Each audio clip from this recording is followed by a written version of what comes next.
(6.25)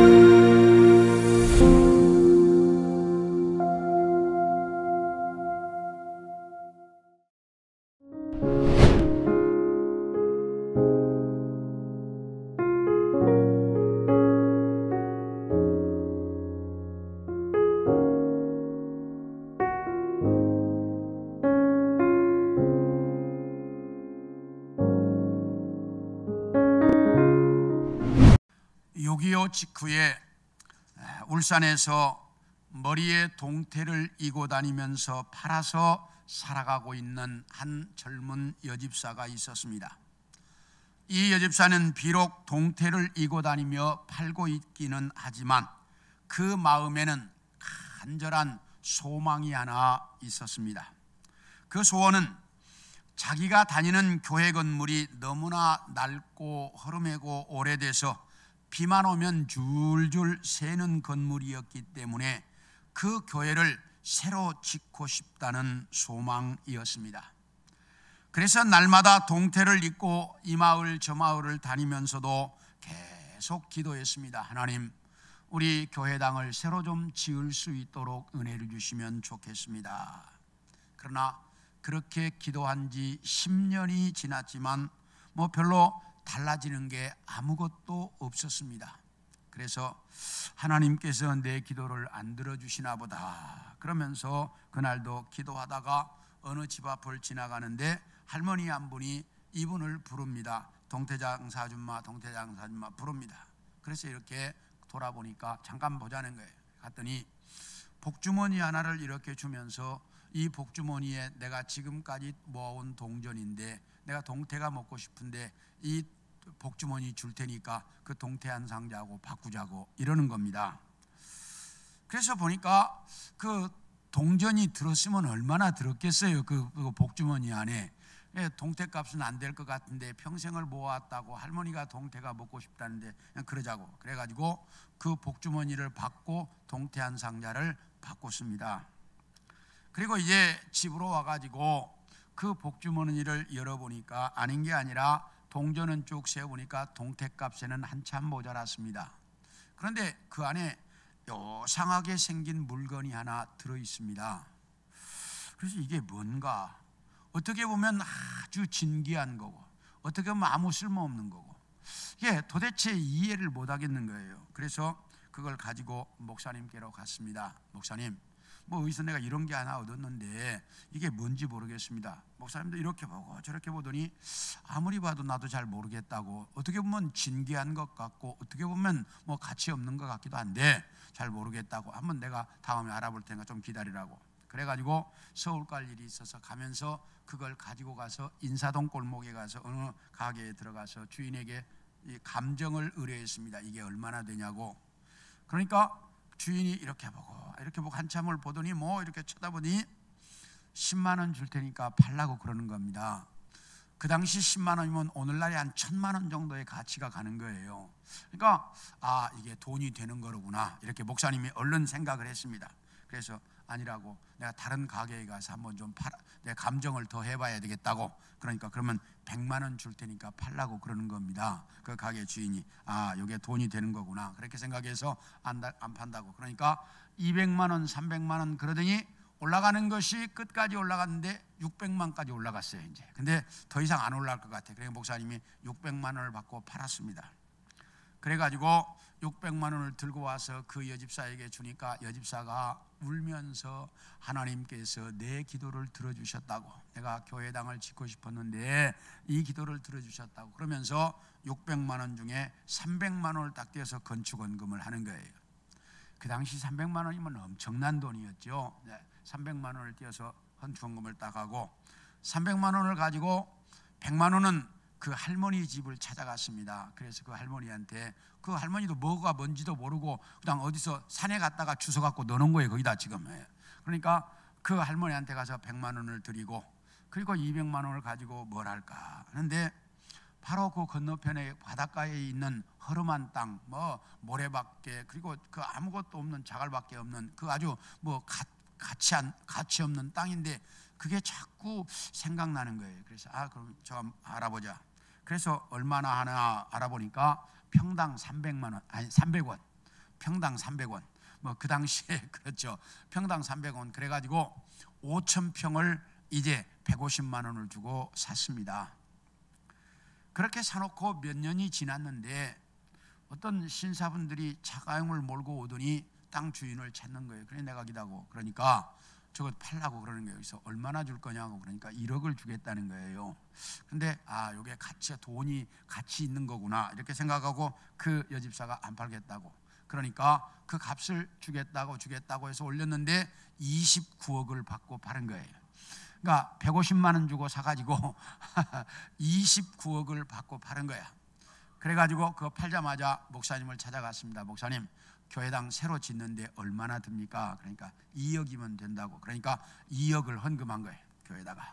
그래서 교회당을 자기의 소원대로 예쁘게 잘 지었어요, 헌금을. 그리고 27억이 남아서 이걸 어떻게 할까? 땅에 대한 재미가 생긴 거예요. 그래가지고 이제 저쪽에 넓은 땅이 있어가지고 27억을 주고 산 거예요. 땅을 사놨는데 몇 년이 지나자 거기가 아파트 단지 부지로 선정이 되면서 1,000억대 갑부가 된 거예요, 이 집사가. 제가 그분의 간증을 들으면서 무슨 생각을 했냐면, 하나님의 성전을 짓고 싶어 하는 그 마음을 보시고 하나님은 그런 축복을 주신 거예요. 오늘 여러분에게 읽어드린 이 본문에도 보면 하나님을 사랑하는 자들에게 어떤 축복을 주시는지가 아주 잘 나타나 있습니다. 그래서 오늘은 하나님을 사랑하는 자들에게 어떤 축복을 주실까 하는 것에 대한 말씀을 여러분들과 같이 좀 나누려고 합니다. 첫째, 하나님을 사랑하는 자들에게는 죽음도 이겨낼 수 있는 축복을 주신다, 이렇게 이야기합니다. 우리 9절과 10절을 보겠습니다. 시작. 하나님의 사랑이 우리에게 이렇게 나타난 바 되었으니 하나님이 자기의 독생자를 세상에 보내심은 그로 말미암아 우리를 살리려 하심이라. 사랑은 여기 있으니 우리가 하나님을 사랑한 것이 아니요 하나님이 우리를 사랑하사 우리 죄를 속하기 위하여 화목제물로 그 아들을 보내셨습니다. 여기 보면 하나님의 사랑이 무엇인지를 정확하게 가르쳐주고 있습니다. 자, 여러분에게 묻습니다. 하나님의 사랑이 뭡니까? 제가 이걸 여러 성도들에게 물으면 아는 것 같은데 답을 못해. 그런데 이건 우리 성도들이 정확하게 알고 있어야 되는 거예요. 하나님의 사랑이 뭐냐? 따라합시다. 자기 아들을 이 땅에 보내신 것, 이게 하나님의 사랑이에요. 하나님의 사랑이 뭐라고요? 자기 아들 예수 그리스도를 이 땅에 보내신 게 하나님의 사랑이야. 그러면 왜 보내셨느냐? 왜 보내셨어요? 죄로 말미암아 죽었던 우리를 살리기 위해서 우리 대신 십자가에 죽이시려고 이 땅에 보내셨다, 그 말이야. 우리는 이게 분명해야 돼. 하나님의 사랑이 뭐라고요? 예수 그리스도를 이 땅에 보내신 것, 그게 하나님의 사랑이야. 자기 아들을 보내신 것. 왜 보내셨어요? 우리 대신 십자가에 죽게 하려고. 그게 하나님의 사랑이다. 그래서 예수님은 이 땅에 오셔서 십자가에 죽으셨습니다. 이 말은 하나님께서 우리를 얼마나 사랑하시는지, 자기 아들의 생명보다 우리를 더 사랑했다, 그 말이야. 뭐보다? 자기 아들의 목숨보다 우리를 더 사랑했다, 그 말이야. 지금 자기 아들의 목숨보다 우리를 더 사랑했다는 거예요. 여러분에게 한번 묻습니다. 여자분들에게 물을게요. 자기 남편을 위해서라면 나는 언제든지 내 목숨을 줄 수 있다. 손 들어보시오. 한 명도 없어. 자, 그러면 남자분들에게 물어요. 나는 내 아내를 위해서라면 언제든지 내 목숨을 줄 수 있다. 손 들어보세요. 하여튼 남자들이 바보야. 여자들은 하나도 안 드는데 왜 드냐고. 자, 그러면 여러분에게 다시 한번 물어요. 자, 내 자녀를 위해서라면, 내 자식을 위해서라면 나는 언제든지 내 목숨을 줄 수 있다. 손 들어보세요. 다 손 들잖아요. 제가 성경 공부를 하면서 여러 번 이걸 내가 한번 조사해 봤어요. 근데 대부분이 자기 남편을 위해서 목숨을 줄 수 있다라고 대답하는 여자 성도들은 10%도 안 돼. 10%도 안 돼요. 근데 자기 자식을 위해서라면 내 목숨을 줄 수 있다. 90%가 넘어요. 자식을 위해서라면. 이만큼 부모는 누구를 사랑한다는 거예요? 자식을 사랑한다는 얘기죠.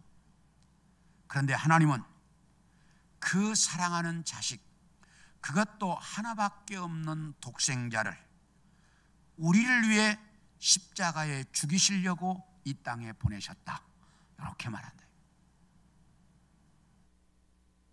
하나밖에 없는 자기의 아들을 우리를 위해 십자가에 죽이시려고 이 땅에 보내셨다라고 말합니다. 이것은 우리를 향한 하나님의 사랑이 얼마나 대단한지를 정확하게 보여주는 말씀입니다. 사랑하는 성도 여러분, 여러분이 예수 믿어 하나님의 자녀가 된 것 아무렇게나 된 것 아닙니다.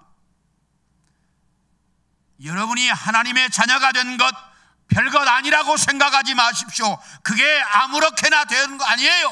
믿어도 되고 안 믿어도 되는 그런 게 아니에요. 왜? 하나님이 여러분과 나를 자기 자녀 삼으시려고 자기 아들의 목숨을 바치게 했어요.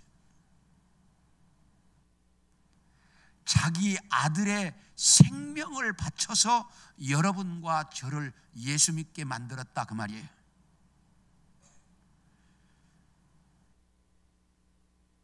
다시 이야기하면 우리가 예수 믿는 사람이 된 것, 하나님이 자기 아들을 십자가에 죽이는 모진 고통을 통해서 우리가 예수 믿는 사람이 되었다라고 말합니다.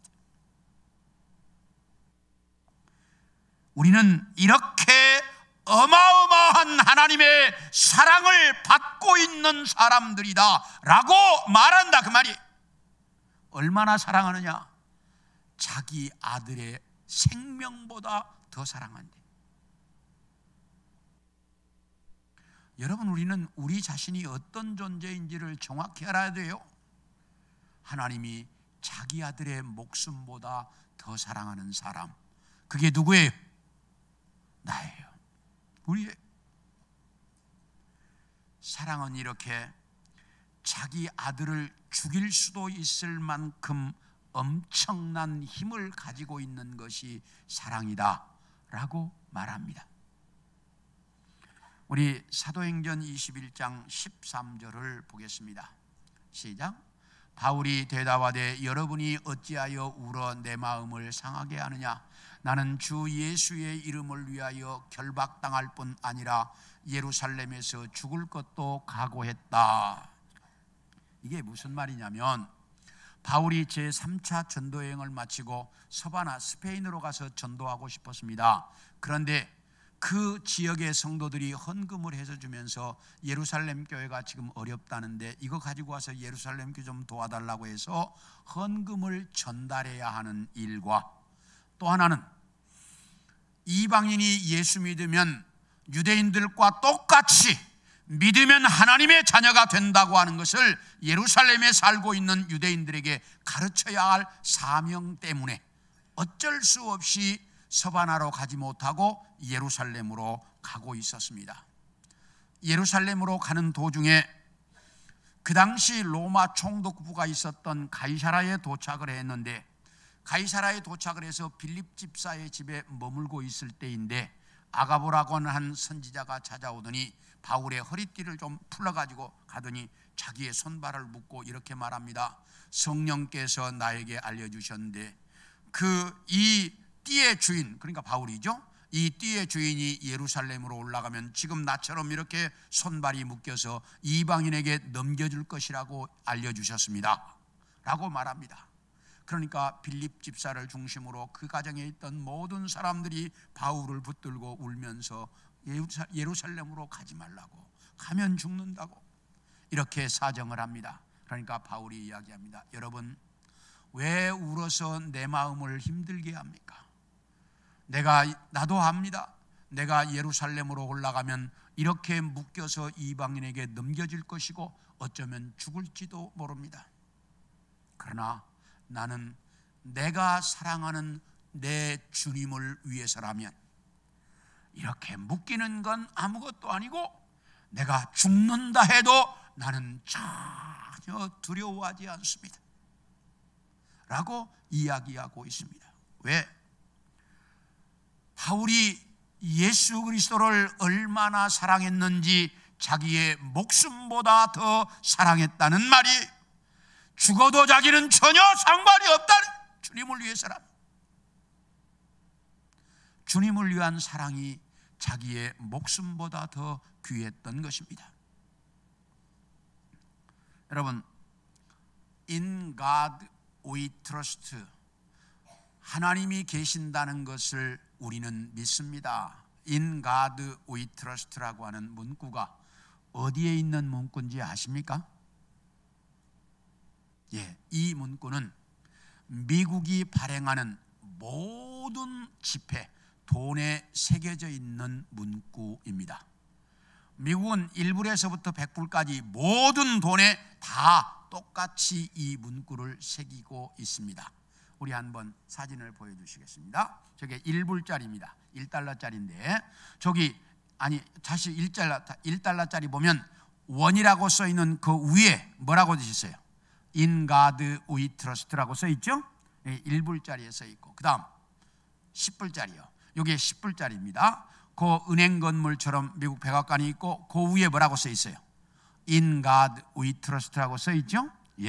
그 다음 50불짜리 보여주세요. 저기도 바로 뭐라고 써있어요? In God we trust라고 써있죠? 100불짜리 보여주세요. 자, 100불짜리도 뭐라고 써있어요? In God we trust라고 써있죠? 미국이 발행하는 모든 지폐에 우리는 하나님이 계신다는 것을 믿습니다.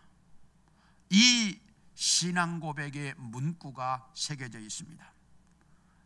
이것은 미국이 지폐를 발행하는 이제 그 규정에 이 문구를 넣도록 딱 명시되어 있기 때문에 미국이 독립해서 지금까지 한 번도 어김없이 미국이 발행하는 모든 지폐에는 이 문구가 들어가 있습니다. 그렇다면 어떻게 해서 이 문구가 지폐에 들어가게 되었을까? 영국에서 신앙의 자유를 찾아 아메리카 대륙으로 건너온 청교도들은 모진 고난과 추위 속에 많은 사람들이 죽고, 그리고 힘들게 이제 한 해 동안 농사를 지어서 첫 해에 수확을 했습니다. 수확을 하자마자 하나님께 감사 예배를 드렸어요. 그게 오늘날 우리가 추수감사주일 예배가 그때 시작된 겁니다. 그래서 하나님 앞에 감사절 예배를 드리고 그들이 한 일이 뭐냐? 교회당을 지었습니다. 추수해서 첫 해에 하나님께 예배를 드리고 우리가 하나님께 예배할 수 있는 교회당을 짓자, 그래가지고 교회당을 지었습니다. 왜냐하면 그들의 삶의 중심이 하나님이고 교회라는 걸 그들은 확실하게 보여줬습니다. 교회당을 지었고 둘째 해에 2년째 수확을 했습니다. 그러자 하나님께 예배를 드리고 바로 그들이 하는 학교를 지었습니다. 왜? 이 나라의 미래는 교육에 있다라고 생각을 해서 두 번째 해에 바로 학교를 지었습니다. 그리고 세 번째 해에 농사를 지어서 추수해서 감사 예배를 드리고 나서 각자 자기 집을 짓기 시작해서 살게 되었다라고 이야기합니다. 이렇게 이들은 철저하게 하나님 중심으로 살던 사람들입니다. 이 사람들이 영국과 독립전쟁을 통해서 승리해서 독립국가가 되자 어떻게 하면 우리 자손 대대로 이렇게 아름다운 축복된 나라를 주신 하나님을 믿게 할 수 있을까? 어떻게 하면 우리 자손 대대로 하나님을 믿게 할 수 있을까? 그들이 이제 생각하다가 우리가 지금부터 발행하는 모든 사람이 호주머니에 넣고 다닐 지폐 속에 이 글귀를 넣자. In God we trust. 우리는 하나님이 계신다는 걸 믿습니다. 이 신앙 고백을 그때부터 이 지폐 속에 넣기 시작했습니다. 그래서 지금까지 이 문구가 미국이 발행하는 모든 지폐 속에 들어가 있습니다. 이것을 보면 미국을 세웠던 청교도들이 얼마나 하나님을 사랑했는지를 우리는 정확하게 알 수가 있습니다. 사랑은 이렇게 어마어마한 힘을 가지고 있다라고 말합니다. 자, 우리 역대상 11장 19절을 보겠습니다. 시작. 이르되 내 하나님이여 내가 결단코 이런 일을 하지 아니하리이다. 생명을 돌아보지 아니하고 갔던 이 사람들의 피를 얻지 마시리까 하고 그들이 자기 생명도 돌보지 아니하고 이것을 가져왔으므로 그것을 마시기를 원하지 아니하니라. 새 용사가 이런 일을 행했다. 이게 무슨 말이냐면 다윗이 임금이 되어서 블레셋과 전쟁이 벌어졌습니다. 그런데 블레셋이 이제 베들레헴 지역을 점령하고 그쪽에 진을 치고 있습니다. 그런데 이 다윗은 이 베들레헴 사람입니다. 출신입니다. 그러니까 자기 고향인 거죠. 자기 고향에 적군이 있어서 그랬는지 이제 이 다윗이 이렇게 말합니다. 누가 저 베들레헴 성문 곁 우물물을 나에게 마시게 할까? 그러니까 이 말을 들은 세 장군이 칼을 들고 적진을 향해 뛰어가서 적진을 헤집고 쫓아가서 그 베들레헴 성문 곁 우물물을 길어왔습니다. 그래가지고 다윗에게 주었습니다. 그러니까 다윗이 그 우물물을 받아들고 하는 말이 하나님, 내가 다시는 이런 일을 하지 않겠습니다. 이 물은 저 사람들이 자기 목숨도 돌보지 않고 가서 길어온 것이니 이것은 물이 아니라 저 사람들의 피인데 내가 어찌 이것을 마실 수 있겠습니까? 라고 다윗이 말하고 있습니다.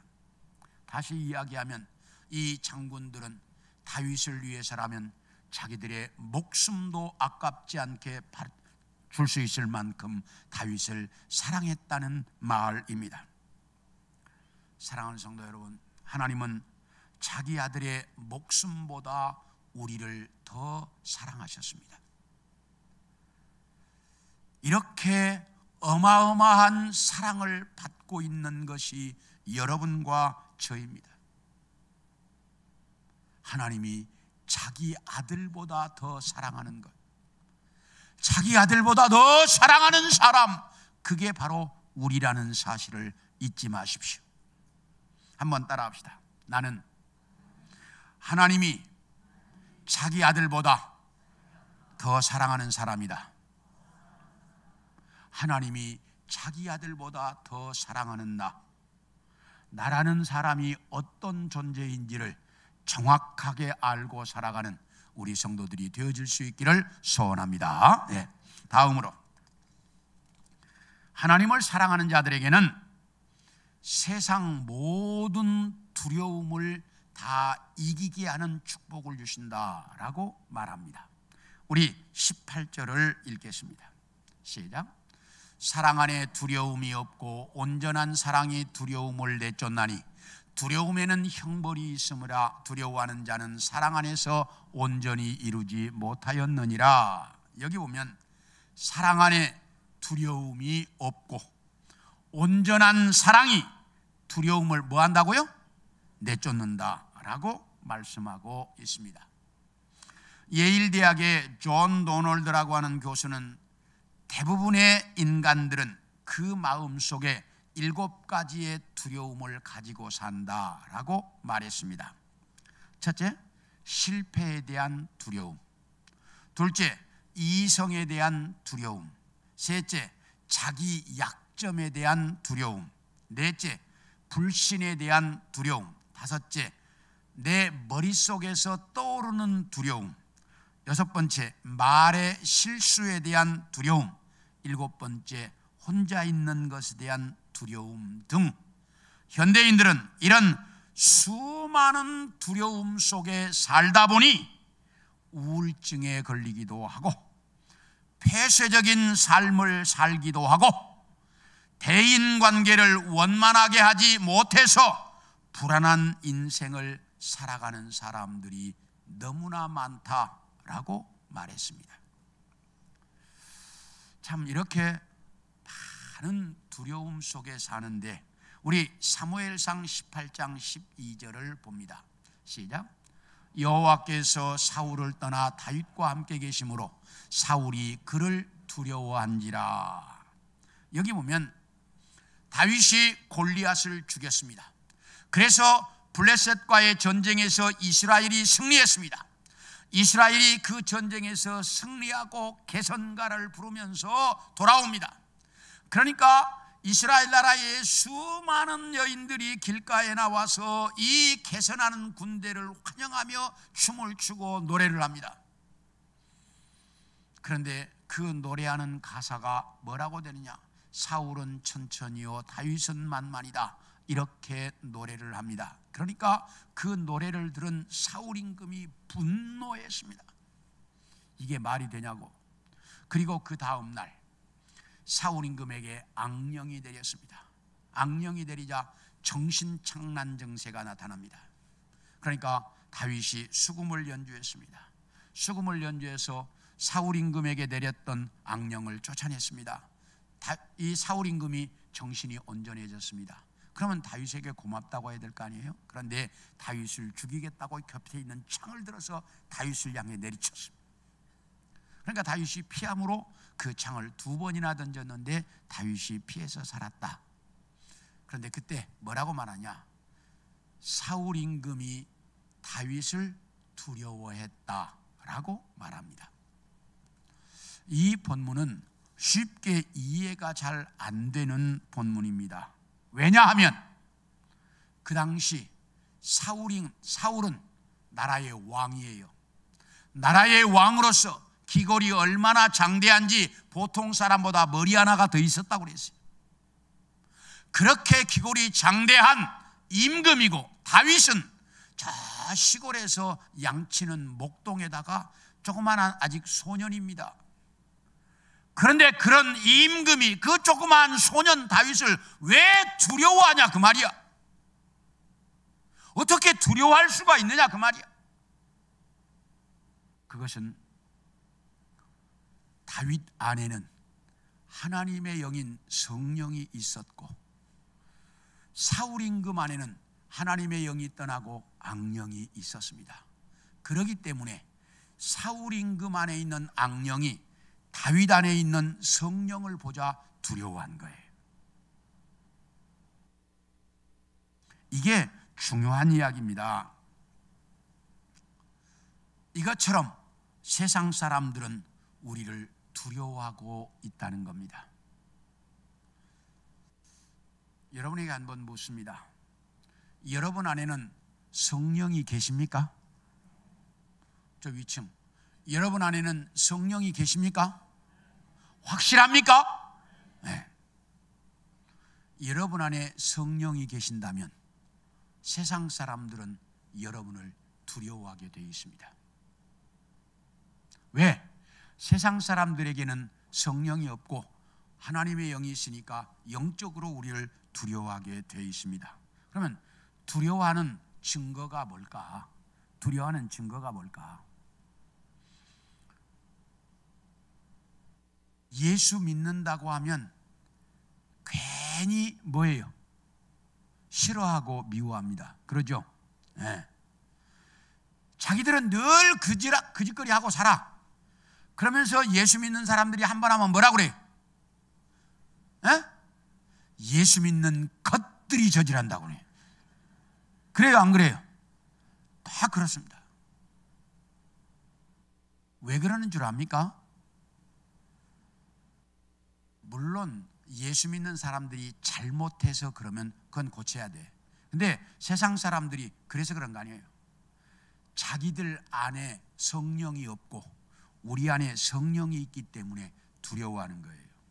그 두려움의 표현이 뭐냐? 미움과 비난으로 나타나는 거예요. 그 두려움의 표현이 미움과 이제 비난으로 나타나는 거예요. 그러니까 여러분들이 잘못해서 세상 사람들이 손가락질하고 욕하면 그건 고쳐야 돼, 내가. 그런데 내가 특별히 잘못하지 않았는데 세상 사람들이 손가락질하고 욕할 때 그거 별로 신경 쓰지 마세요.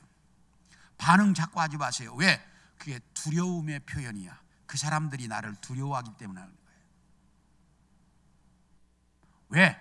그 사람들 안에 하나님의 영이 없고 우리 안에 하나님의 영이 있기 때문에 그 하나님의 영이 없는 사람들이 두려워하는 거야. 그렇기 때문에 우리는 그렇게 이제 특히 신경 쓰지 않기를 바랍니다. 그런데 세상은 가면 갈수록 더 두려움이 많아질 것입니다. 어떤 두려움인가? 먼저 핵무기에 대한 두려움입니다. 핵무기는 이미 미국과 소련이 가지고 있는 것만 해도 이 지구를 다 파괴해버릴 만큼 어마어마한 양의 핵무기를 가지고 있습니다. 그거 터지면 이 지구상에 아무도 못 살아남아요. 다 지구 이미 멸망하고도 충분히 남을 만큼 핵무기들을 가지고 있습니다. 핵에 대한 두려움. 두 번째, 기후 환경에 대한 두려움입니다. 기후 환경이 이상징후는 이미 여러 곳에서 많이 나타나고 있습니다. 대표적인 것이 남극과 북극에 있는 빙하가 녹아가지고 해수면은 자꾸 높아지고 있고 이 땅의 기온은 이상기온이 계속 나타나가서 어마어마하게 춥다가 어마어마하게 더웠다가 계속 그렇습니다. 이런 현상이 계속 나타나고 있습니다. 그리고 더 중요한 것은 가면 갈수록 예수 안 믿는 사람들이 많아집니다. 예수 안 믿는 사람들이 많아진다는 이야기는 잘 들으셔야 돼요. 영적 공황 상태가 온다는 거예요. 영적인 공황 상태가 오면 어떤 일이 벌어지냐? 이상한 행동, 예측할 수 없는 돌발 행동들을 자꾸 저질러서 묻지마 살인, 그리고 그냥 아무 이유 없이 칼을 휘둘러, 그리고 아무 이유 없이 그냥 웃으면서 즐기면서 총을 막 사람들에게 난사해. 아무 이유 없이 저 옥상에 올라가서 떨어져 죽어. 이런 현상이 나타나는 이유가 뭐냐? 영적인 공황 상태가 오면 이런 현상들이 나타난다 이 말이에요. 그러니까 여러분들 예수 믿는다는 것이 별것 아닌 것처럼 생각하지 마세요. 예수 믿으면 이런 영적 공황 상태가 없어요.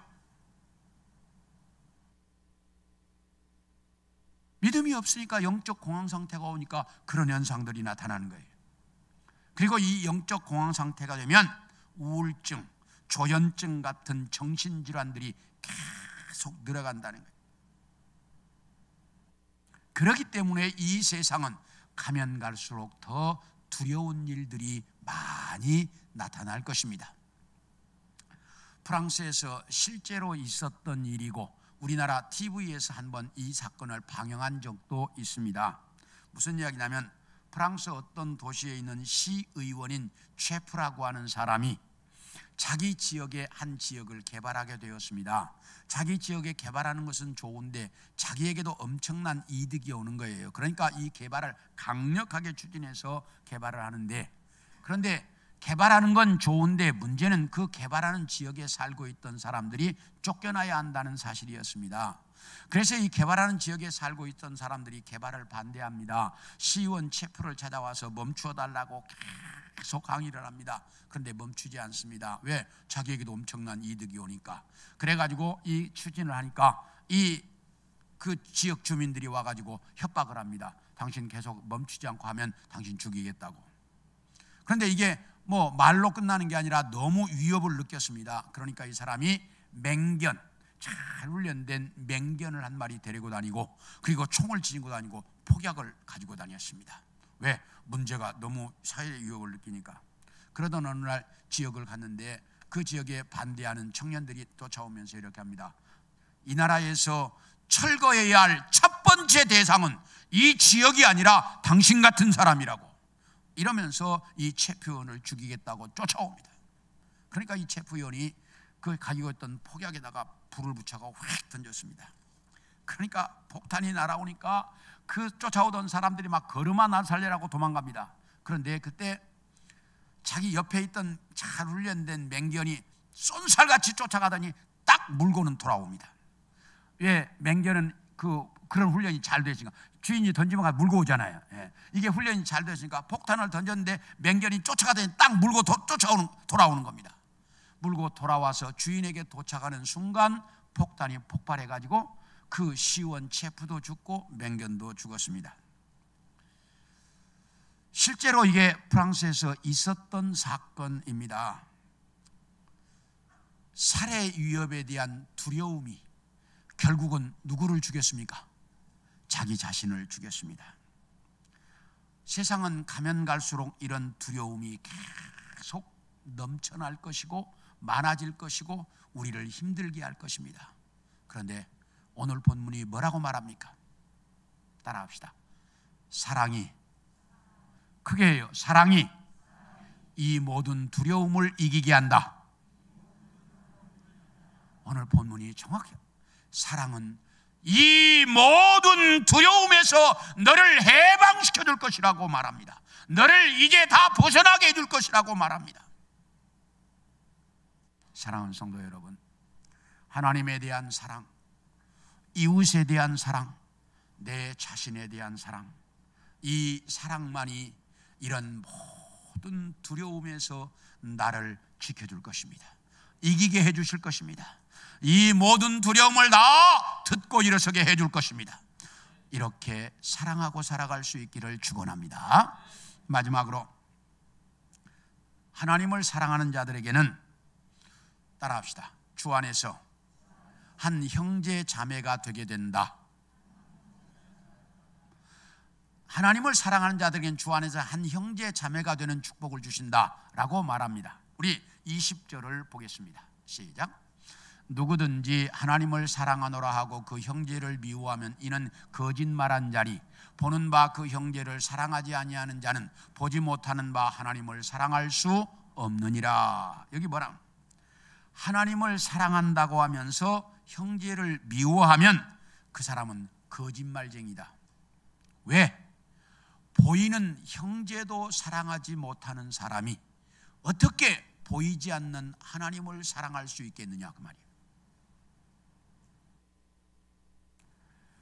제가 처음 교회에 제가 중학교 이제 3학년 때 나왔는데 교회를 나왔더니 남학생들을 향해서는 형제님, 여학생들을 향해서는 자매님 그러는데 그 말이 굉장히 귀에 거슬렸습니다.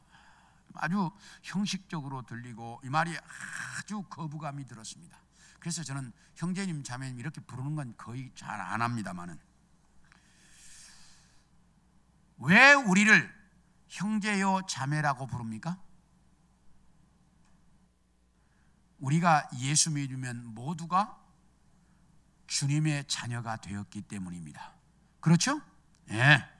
그래서 모두가 다 똑같은 주님의 자녀들로서 한 형제 자매라고 말합니다. 그런데 글로 쓸 때나 전체적으로 표현할 때는 한 형제요 자매라는 말을 쓰지만 실제로 이름을 부를 때는 형제요 자매라는 이런 단어는 정당하지 않습니다. 그때는 형, 누나 또는 이렇게 동생 이렇게 부르는 것이 더 정확한 표현입니다.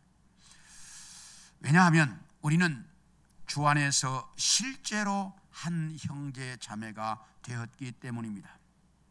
우리 주님께서 자기 생명을 바쳐 우리를 자기 자녀로 만들어 주셨습니다. 그래서 우리는 모두가 다 주님을 아버지라고 부릅니다. 그래요, 안 그래요? 대답이 별로. 우리는 모두가 하나님을 아버지라고 부릅니다. 그래요, 안 그래요? 그래요, 아버지라고. 우리는 그 아버지를 하나님을 아버지라고 부르는 사람들로서 형제요 자매가 되었다라고 말합니다. 그런데 너희가 형제를 자매를 미워하면 하나님을 진짜 아버지로 믿지 않는 사람이거나 미워하면 하나님을 진짜 아버지로 믿지 않는 사람이거나 상대방이 예수를 제대로 믿는 사람이라고 인정하지 않을 때 그 사람들만 미워할 수 있다는 거예요. 그러니까 하나님을 진짜 내 아버지라고 믿고 다른 사람들도 진짜 하나님을 아버지라고 믿는 사람이라고 인정한다면 뭐 하라는 거예요? 사랑해야 한다는 거예요. 사랑하라는 게 아니에요. 따라합시다. 사랑해야 한다. 사랑하라 이 말이 아니야. 사랑해야 한다. 이건 의무야. 하나님을 내 아버지라고 그렇게 부르면서 형제를 미워하면 그 사람은 하나님을 아버지라고 안 믿는 사람이거나 그 사람을 하나님을 믿는 사람이라고 인정하지 않거나 둘 중에 하나밖에 없다는 거예요.